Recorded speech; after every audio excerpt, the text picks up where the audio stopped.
Hello students, আজকে আমরা thermodynamics সম্পর্কে আলোচনা করব। থার্মোডাইনামিক্স যে বেসিক কনসেপ্ট সেগুলো আমরা পরপর আলোচনা করব। তাহলে চলো আমরা আলোচনা করার চেষ্টা করি যে থার্মোডাইনামিক্স কী জিনিস। দেখো, এখানে আমরা লিখেছি যে কি থার্মোডাইনামিক্স। দেখো, থার্মোডাইনামিক্স এই ইউনিটটা, এখানে দেখো দুটো জিনিস নিয়ে তৈরি। একটা হচ্ছে কি থার্মো, থার্মো কথার অর্থ হচ্ছে কি হিট, অর্থাৎ তাপ শক্তি, ঠিক আছে। আর দেখো ডাইনামিক্স, এই ডাইনামিক্স কথার অর্থ তোমরা অলরেডি জেনে এসেছো, সেটা কি ডাইনামিক্স মানে গতিশীল, গতিশীল বা চলন এরকম কথা আমরা বলতে পারি, ঠিক আছে। মুভমেন্ট, বুঝতে পেরেছো, মুভমেন্ট আমরা বলতে পারি ডাইনামিক্স।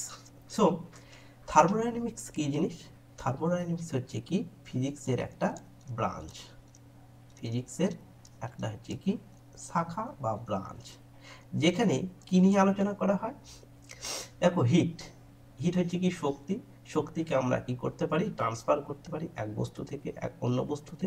তার মানে একটা হচ্ছে কি তাপ শক্তির, তাপ শক্তির কি হয় ট্রান্সফার করা হবে। কিভাবে তাপ শক্তির কি হয় আদান প্রদান আমরা বলতে পারি, আদান প্রদান, কিভাবে আদান প্রদান করা হয়। এক নম্বর অংশ সেটা আমরা আলোচনা করব। দুই নম্বর হচ্ছে কি যে অংশটা নিয়ে থার্মোডাইনামিক্স আলোচনা করে, দেখো এই গতিশীল, গতিশীল কখন পাবো, তার মানে এখানে বলা হচ্ছে কি তাপ শক্তিকে, তাপ শক্তিকে বা হিট এনার্জিকে, হিটকে তুমি কি করতে পারছো, কিভাবে তুমি মেকানিক্যাল এনার্জিতে ট্রান্সফার করছো, মানে যান্ত্রিক শক্তি, যান্ত্রিক শক্তি বা মেকানিক্যাল এনার্জিতে, এনার্জিতে কিভাবে ট্রান্সফার করতে পারছি, ঠিক আছে। আবার যান্ত্রিক শক্তি থেকে কিভাবে তাপ শক্তি আসছে। তার মানে আমরা থার্মোডাইনামিক্সে মূল কি বিষয় নিয়ে আলোচনা করব। একটা হচ্ছে কি যে একটা তাপ শক্তিকে আমরা কিভাবে আদান প্রদান করা যায়। দুই নম্বর হচ্ছে কি তাপ শক্তিকে কি করে যান্ত্রিক শক্তিতে রূপান্তরিত করতে পারি। দিস ইজ এই দুটোই হচ্ছে কি মেন জিনিস থার্মোডাইনামিক্সে। তাহলে চলো আমরা থার্মোডাইনামিক্সে কিছু তোমার হচ্ছে কি ডেফিনেশন বা সংজ্ঞা আমরা জানতে হবে। থার্মোডাইনামিক্স শুরু করার আগে যেটা আমাদের জানতে হবে, কতগুলো বিষয় আমাদের জানতে হবে। এক নম্বর বিষয় হচ্ছে কি, সেটা হচ্ছে কি থার্মোডাইনামিক সিস্টেম, অর্থাৎ তাপগতীয় থার্মোডাইনামিক্স, থার্মোডাইনামিক সিস্টেম বা তাপ গতীয় সংস্থা কি জিনিস সেটা আমাদের জানতে হবে। যে কোনো ইঞ্জিন, ইঞ্জিনের কথা যদি আমরা বলি, সে গাড়ি হোক বাইক হোক, সেই ইঞ্জিনের মূল যে অংশ সেটা হচ্ছে কি একটা সিলিন্ডার। ধরো এই একটা হচ্ছে কি সিলিন্ডার, এই একটা কি আছে সিলিন্ডার আছে, এটা একটা কি সিলিন্ডার। এই সিলিন্ডারের ভেতরে কি থাকে, একটা পিস্টন থাকে। এই হচ্ছে কি একটা ধরো পিস্টন, এটা একটা পিস্টন, যে পিস্টনটা সিলিন্ডারের মধ্যে কি করতে পারে, মুভ করতে পারে। ধরো এটা হচ্ছে কি একটা সিলিন্ডার, এই সিলিন্ডারে কি করতে পারে পিস্টন, তার মানে এটা একটা পিস্টন, এটা একটা পিস্টন আছে, ঠিক আছে। আর এটা একটা সিলিন্ডার আছে, সিলিন্ডার, ঠিক আছে। এবার দেখো এই সিলিন্ডারটা একটা বাউন্ডারি দিয়ে ঘেরা আছে, একটা কি আছে বাউন্ডারি আছে, ঠিক আছে, একটা বাউন্ডারি আছে। তাহলে সিলিন্ডারে কি আছে, একটা বাউন্ডারি আছে, ঠিক আছে। এই বাউন্ডারির বাইরে দেখো এই যে দেওয়াল, তার পাশে একটা অংশ আছে, এটাকে আমরা কি বলছি বলতে পারছি, আমরা পরিবেশ বলতে পারছি। এটাকে আমরা কি বলছি সারাউন্ডিংস বা পরিবেশ, সারাউন্ডিং, সারাউন্ডিংস বা হচ্ছে কি আমরা বাহ্যিক পরিবেশ আমরা কি করতে পারি বলতে পারি। তার মানে সিস্টেম কি জিনিস বা সংস্থা কি জিনিস, সংস্থা হচ্ছে কি এখানে কি আছে, এখানে কি থাকে গ্যাস মলিকুল থাকে, ঠিক আছে।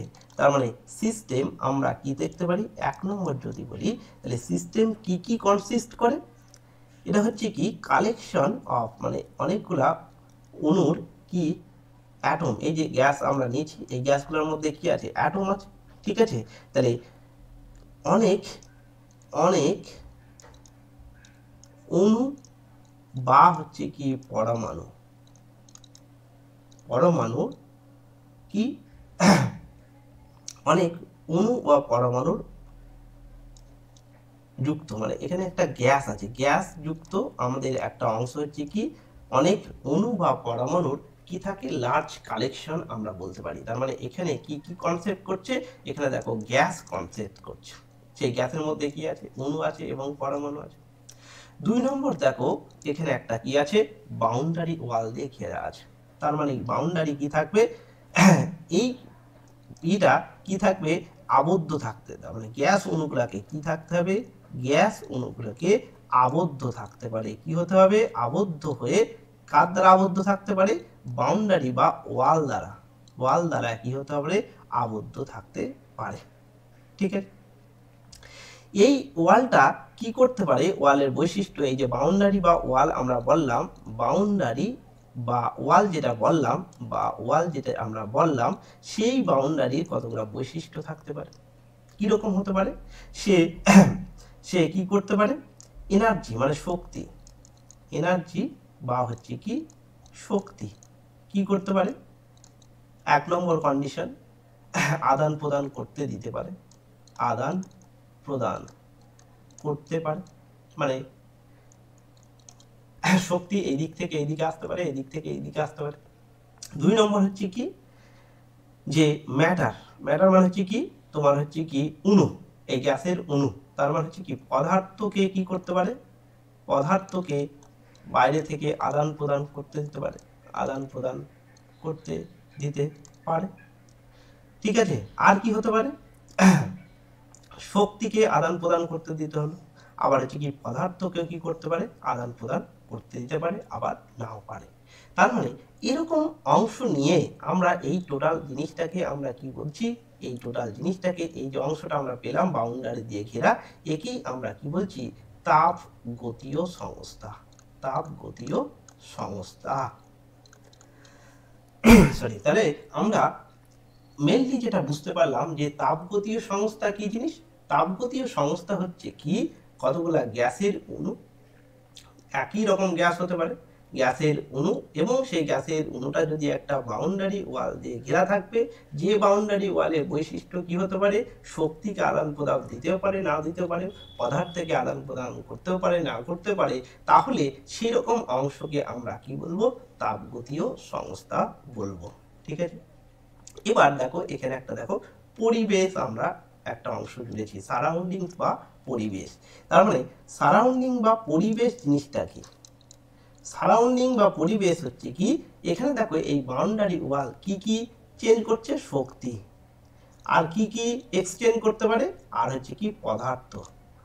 তার মানে এই সিস্টেমটা, এই সিস্টেমটা যার সঙ্গে শক্তি বা পদার্থ কি করতে পারবে আদান প্রদান করছে তাকেই আমরা কি বলতে পারি, তাকেই আমরা কি বলতে পারি পরিবেশ বলতে পারি, তাই না। তার মানে একটা সিস্টেম যার সঙ্গে শক্তি বা পদার্থের আদান প্রদান করছে তাকে আমরা কি বলতে পারি পরিবেশ বলতে পারি। তাহলে এই হলো হচ্ছে কি আমরা একটা তাপগতীয় সংস্থা কি জিনিস আমরা সেটা আমরা বুঝলাম। এবার চলে যায় তাপগতীয় সংস্থার ধরন, বিভিন্ন ধরন, মানে হচ্ছে কি আমরা বলতে পারি টাইপস অফ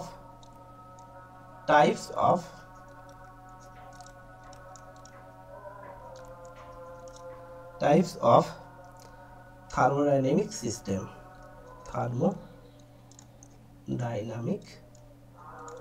সিস্টেম।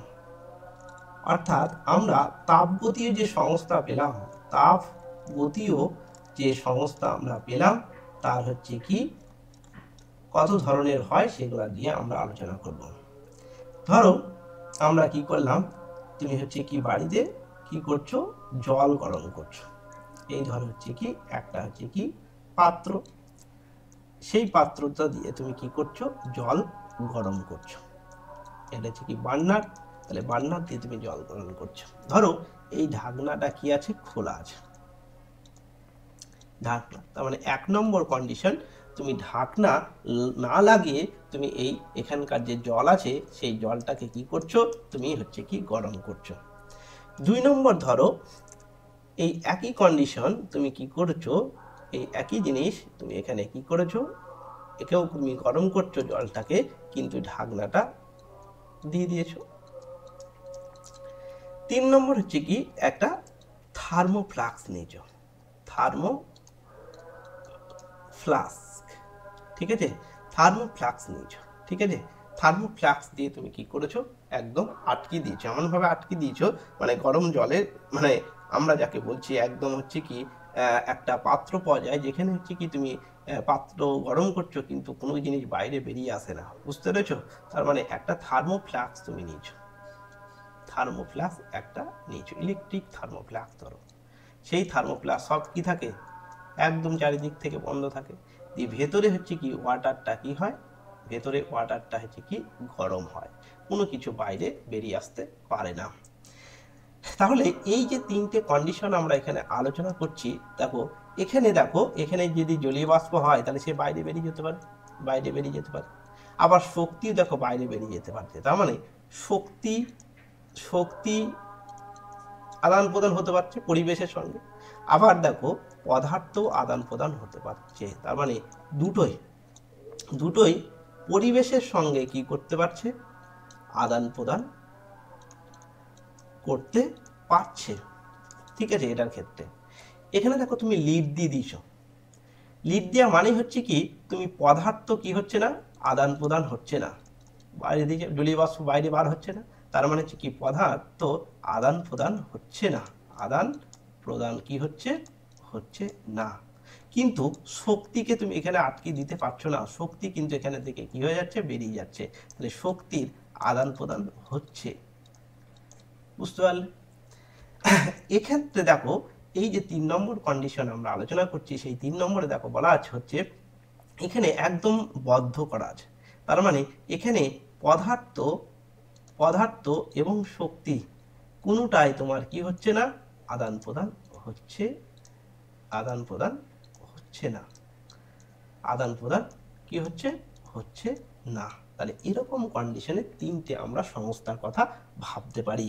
তাহলে এখানে দেখো দুটোই তোমার হচ্ছে কি আদান প্রদান হচ্ছে, এই সিস্টেমটার নাম বলা হয় ওপেন সিস্টেম, মুক্ত সংস্থা, ওপেন সিস্টেম বা হচ্ছে কি মুক্ত সংস্থা।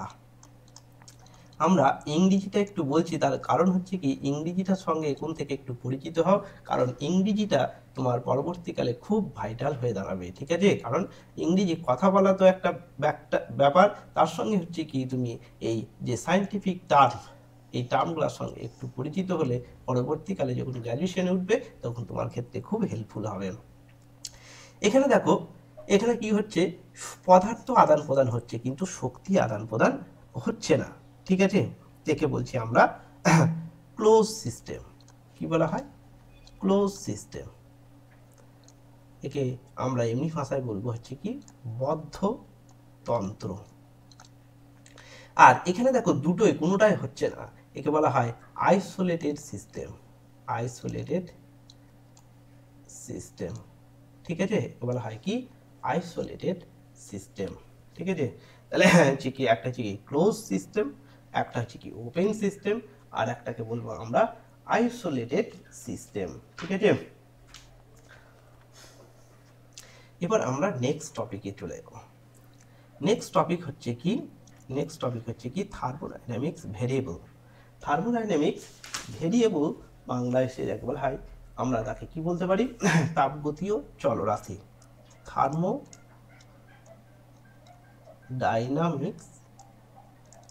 ভেরিয়েবল, অথবা একে আমরা কি বলতে পারি বাংলায়, যে কি তাপগতীয় চলরাশি, তাপগতীয়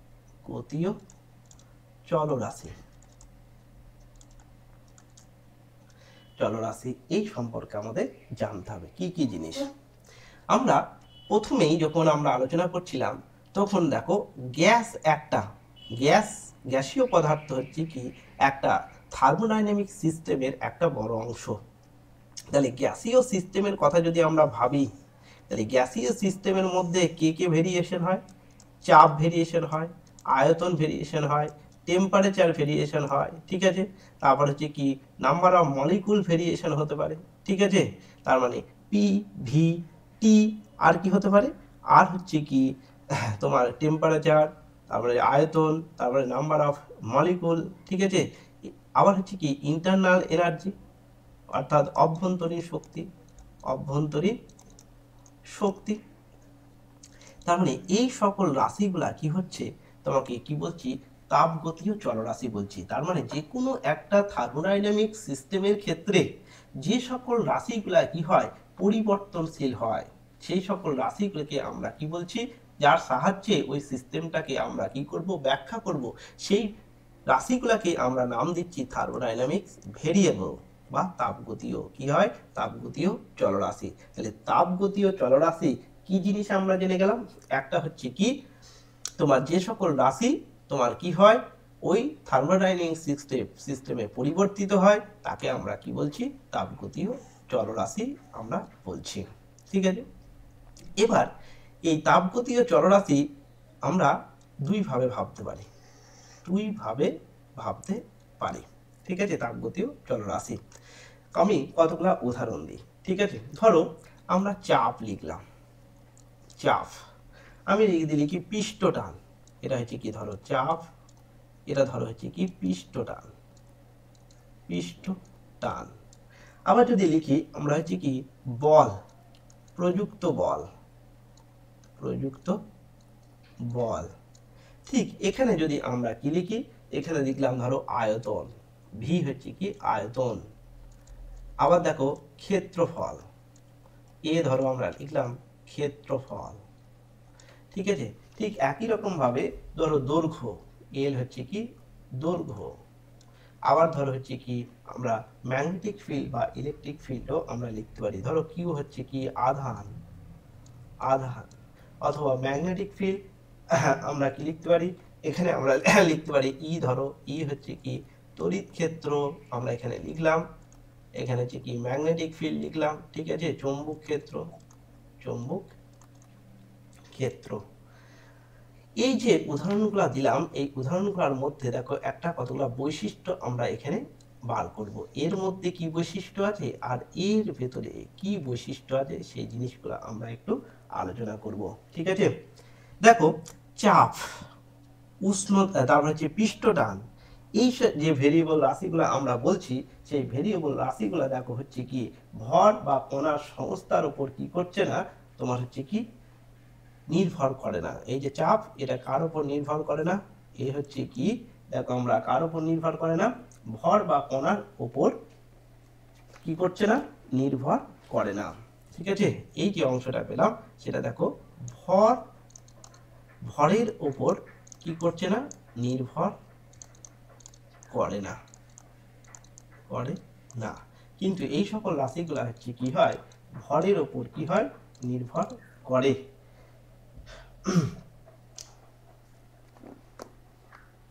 ভরের উপর কি করে, নির্ভর করে, ঠিক আছে। এই হচ্ছে কি দুটো জিনিস। তাহলে এটার নাম দিলাম হচ্ছে কি সংকীর্ণ চলরাশি, সংকীর্ণ চলরাশি। আর একে বলা হয় ব্যাপক চলরাশি, ব্যাপক চলরাশি। তাহলে আমরা চলরাশি দুটো পেলাম, একটা সংকীর্ণ চলরাশি আর একটা হচ্ছে কি ব্যাপক চলরাশি। সংকীর্ণকে ইংরেজিতে বলা হয় ইন্টেনসিভ, ইন্টেনসিভ, আর এটাকে বলা হয় কি এক্সটেনসিভ। তোমাদের পরীক্ষার ক্ষেত্রে উদাহরণ দিতে পারে, বলবে এইচএস পরীক্ষার ক্ষেত্রে যেটা বলতে পারে যে কি কোন কতগুলি সংকীর্ণ চলরাশির নাম দাও, কতগুলো হচ্ছে কি এক্সটেন্সিভ বা ব্যাপক চলরাশির ক্ষেত্রে নাম তোমাকে কি করতে হবে, বলতে হবে, ঠিক আছে। তাহলে এই গেল হচ্ছে কি আমরা সংকীর্ণ চলরাশি কাকে বলবো, ব্যাপক চলরাশি কাকে বলবো। এরপরে আমরা নেক্সট টপিকে চলে যাব, থার্মোডাইনামিক্স। পরের যে অংশটা তাকে আমরা বলবো থার্মোডাইনামিক্স ইকুইলিব্রিয়াম, থার্মোডাইনামিক্স ইকুইলিব্রিয়াম বা তাপগতীয়, তাপগতীয় সাম্য, ঠিক আছে, তাপগতীয় সাম্য বা আমরা থার্মোডাইনামিক্স ইকুইলিব্রিয়াম কি জিনিস আমরা সেটা জেনে যাই। এই থার্মোডাইনামিক্স ইকুইলিব্রিয়াম আমরা বিভিন্নভাবে ভাবতে পারি। যেমন হচ্ছে কি, একটা হচ্ছে কি মেকানিক্যাল ইকুইলিব্রিয়াম, মানে হচ্ছে কি যান্ত্রিক শক্তি যদি কি থাকে, মেকানিক্যাল ইকুইলিব্রিয়াম মানে যান্ত্রিক সাম্য কি জিনিস। তারপর হচ্ছে কি থার্মাল ইকুইলিব্রিয়াম আমরা বলতে পারি, থার্মাল ইকুইলিব্রিয়াম এটা হচ্ছে কি যান্ত্রিক সাম্য, যান্ত্রিক সাম্য। অথবা হচ্ছে কি তাপগতীয়, থার্মাল হচ্ছে তাপীয় সাম্য, তাপীয় সাম্য।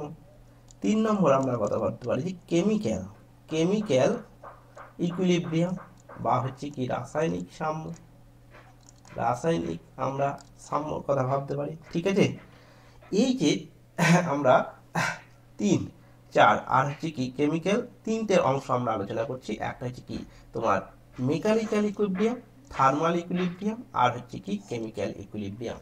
যখন একটা থার্মোডাইনামিক ইকুইলিব্রিয়ামের কথা বলবো, যে কোনো একটা সংস্থা যখন আমরা ধরছি, ধরো এটা একটা সংস্থা, ঠিক আছে, এই ধরো একটা পিস্টন আছে, এই হচ্ছে কি একটা হচ্ছে কি কি আছে, এটা একটা হচ্ছে কি তোমার ধরো সাপোজ একটা সিলিন্ডার, সেখান থেকে দেখো একটা পিস্টন এখান থেকে আছে, তার মানে এটা একটা থার্মোডাইনামিক্স তোমার হচ্ছে কি একটা সংস্থা। তাহলে এই থার্মোডাইনামিক সংস্থার মধ্যে কি কি ইকুইলিব্রিয়ামের কথা আমরা ভাবতে পারি, তাপীয় সাম্য। তাপীয় সাম্য মানে হচ্ছে কি যদি এই প্রসেসের টোটাল অংশটাই কি থাকে, তাপ যদি কি থাকে সমানভাবে, তাপের যদি পরিবর্তন না হয়, পরিবর্তন না হয় বা যে কোনো একটা মুহূর্তে সব জায়গায় তাপ যদি সমান থাকে, তাহলে তাকে আমরা কি বলছি, তাপীয় সাম্য বলছি।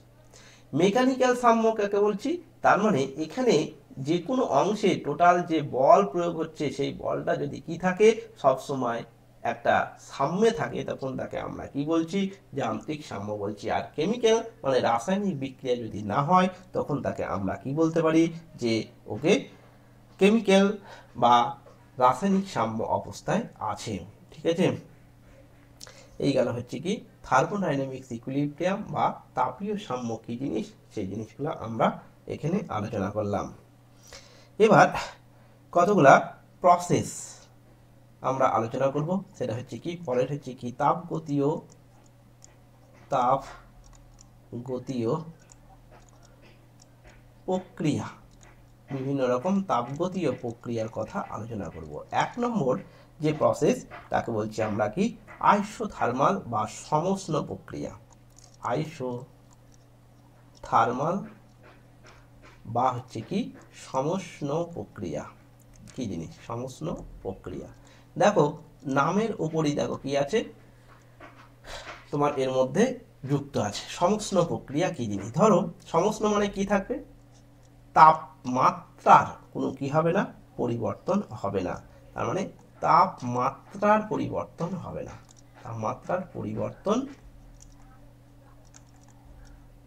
হবে না। যদি তাপমাত্রার পরিবর্তন না হয়, তখন সেই প্রক্রিয়াকে কি বলবো, সমুষ্ণ প্রক্রিয়া। আমরা একদম উদাহরণ আছে, ধরো তুমি কি করছো, একটা পাত্রে কি আছে, বরফ আছে, এই ধরো হচ্ছে কি একটা হচ্ছে কি বরফ, এর উষ্ণতা কত, 0 ডিগ্রি সেন্টিগ্রেড। তুমি যদি এখানে কি দাও, তাপ দাও, তাহলে কি হবে, তাপ দিলে কি হবে, সে গলতে শুরু করবে। ঠিক আছে, গলতে গেলে তুমি জল তৈরি হবে, অল্প বরফ থাকলো আর জল হলো, সেটাও হচ্ছে কি 0 ডিগ্রি সেন্টিগ্রেড উষ্ণতা, এটা কি হয়ে গেল, জল হলো। দেখো এখানে উষ্ণতা আর এখানে উষ্ণতা দেখো সেম, তার মানে টেম্পারেচারের চেঞ্জ হচ্ছে কি 0। তাহলে এই প্রসেসটাকে আমরা কি বলছি, আইসোথার্মাল প্রসেস বলছি। মানে এই প্রসেসটাকে আমরা কি বলবো, আইসোথার্মাল প্রসেস। ঠিক একই রকম ভাবে তুমি যদি কি করো, 100 ডিগ্রি সেন্টিগ্রেড উষ্ণতার কি পাওয়া যায়, জলের সঙ্গে বাষ্প পাওয়া যায়, জল পাওয়া যায়, 100 ডিগ্রি সেন্টিগ্রেড উষ্ণতায় জল পাওয়া যায়। আবার তুমি যদি এর থেকে আরো তাপ দাও, তাহলে 100 ডিগ্রি সেন্টিগ্রেড উষ্ণতায় তুমি কি পেয়ে যাবে, জলীয় বাষ্প পেয়ে যাবে, বাষ্প পেয়ে যাবে, সেটা হচ্ছে কি 100 ডিগ্রি সেন্টিগ্রেড উষ্ণতা।